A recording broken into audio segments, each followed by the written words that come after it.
ছাত্রদল ও ছাত্র শিবিরের মধ্যে ধাওয়া পাল্টা ধাওয়া ও সংঘর্ষের ঘটনায় আবার উত্তপ্ত রাজধানী। দফায় দফায় সংঘর্ষে জড়িয়েছে সংগঠন দুটি নেতাকর্মীরা। সকালে জগন্নাথ বিশ্ববিদ্যালয়ে সংঘর্ষের পর ক্যাম্পাস থেকে শিবিরের নেতাকর্মীদের বের করে দেয় ছাত্রদল। এর জেরে সংঘর্ষ হয়েছে ঢাকা কলেজ ছাত্রদল ও শিবিরের মধ্যে।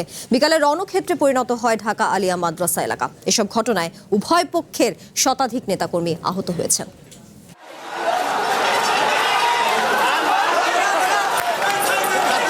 রাজধানীর বকশীবাজার এলাকা মঙ্গলবার বিকালে সংঘর্ষে জড়ায় ঢাকা আলিয়া মাদ্রাসার ছাত্র শিবির ও ছাত্রদলের শিক্ষার্থীরা। দফায় দফায় সংঘর্ষ, পরস্পরকে লক্ষ্য করে ইটপাটকেল নিক্ষেপ আর ধাওয়া পাল্টা ধাওয়ায় রণক্ষেত্র পুরো এলাকা।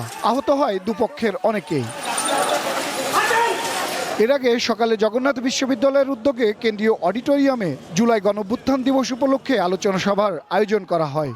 এতে প্রধান অতিথি ছিলেন বিশ্ববিদ্যালয় মঞ্জুরি কমিশনের চেয়ারম্যান। এ সময় ছাত্র শিবিরের নেতাকর্মীরা বিভিন্ন দাবি দাওয়া তুলে মিছিল বের করেন।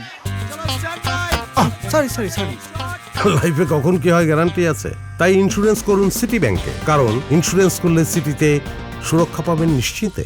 এক পর্যায়ে ছাত্রদলের নেতাকর্মীদের সঙ্গে তাদের বাকবিতণ্ডা শুরু হয়। একসময় সেটি রূপ নেয় সংঘর্ষে। এ ঘটনায় উভয় পক্ষের শতাধিক শিক্ষার্থী আহত হয়। বিশ্ববিদ্যালয় প্রশাসন ও আইন শৃঙ্খলা বাহিনীর সদস্যরা পরিস্থিতি নিয়ন্ত্রণে আনে।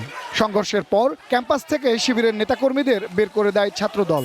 সংঘর্ষের ঘটনায় ক্ষোভ জানান বিশ্ববিদ্যালয়ের উপাচার্য। এই বঞ্চনা থেকে আমাদের যদি প্রাপ্তির অধ্যায়ে ঢুকতে হয়, তো সরকারের তো সেখানে সহযোগিতার কোনো বিকল্প নেই। জগন্নাথের এই ঘটনাকে কেন্দ্র করে একই দিন বিকেলে উত্তেজনা দেখা দেয় ঢাকা কলেজেও। সেখানেও সংঘর্ষে জড়িয়ে পড়ে ছাত্রদল ও শিবির। স্থবির হয়ে পড়ে সায়েন্স ল্যাব এলাকা, বন্ধ হয়ে যায় যান চলাচল। সৌরভ নূর, ওয়ান নিউজ, ঢাকা।